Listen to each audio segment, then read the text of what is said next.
Aquaba. I'm Jennifer White, and after being blessed to attend the University of Ghana, I couldn't stop talking about how amazing and life-changing Africa was.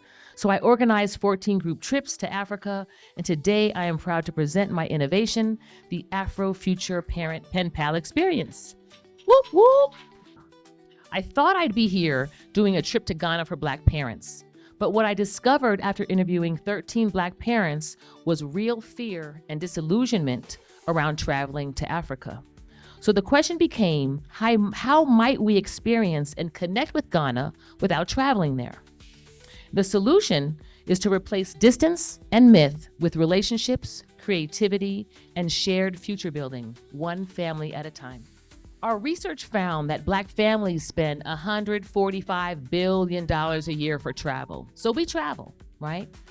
But we also found out that there were real fears that Black parents had. And so we considered two things. First, excitement around old school pen pals. Raise your hand if you ever had a pen pal. Yes, right? And so sending those letters, anticipating the response, we wanted to really build that into the project. And then secondly, we realized that if you can't travel to a place, the next best thing is having a friend from that place, right? The friend brings the vibe, the energy, and the knowledge of that place. And so I was able to pull on my friend Josephine, who I met back in 2004 from University of Ghana, who now owns a school there. And we also visited this school, Joe Pat Academy, with P. Farrell in 2019, and you'll see the pictures up there on the screen. We were able to pull 15 Black parents from the Joe Pat Academy for the Ghanaian parents. And from the US side, we pulled from Parenting for Liberation, my organization Sister Circle, and our Innovation Lab.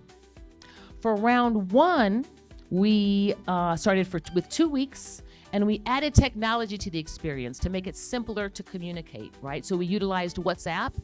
And then we also wanted to level the playing field. And so we sent the parents in Ghana a $50 stipend so that they could buy units for their phone to communicate. Because in the US, most of our Wi-Fi is pretty free, right? It's very expensive in Africa. Round two, the second iteration, we introduced a video to explain the program and just share how to upload videos. And we also created a digital keepsake journal that every parent would receive with a snapshot of some of the entries and pictures that were shared so they'd have something to share with their friends and family. For the third iteration, we added an opening and closing video call to welcome everyone and then wrap up the session and increase connection. The impact we observed when parents made a solid connection was that we built trust, we were able to dispel media stereotypes and allow for honest conversation and questions. We helped heal the disconnect, and we reduced fear and disillusionment. This next page is from our digital journal, and there are quotes at the table outside if you'd like to read a little bit more. What's next for us is finishing up round 3 of the Afro Future Parent Pen Pals. If you're interested, you can scan the QR code at the table outside. Next, we want to incorporate youth and caregivers, right? Because not all parents, right? We got aunties, we got uncles that are critical to our village.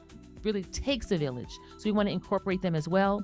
And then finally, we want to take that trip to Ghana in December 2026. And Aquaba, you are welcome. In closing, I'd just like to leave you with one quote from Kwame Nkrumah, the first president of Ghana, who also attended Lincoln University and graduated in 1942 at the top of his class. He was also a student in the Black Power movement, and he brought that wisdom and that knowledge that he learned back to Ghana and insisted on independence today, now, not waiting, now.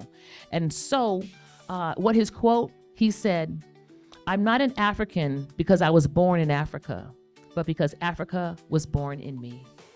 Madase.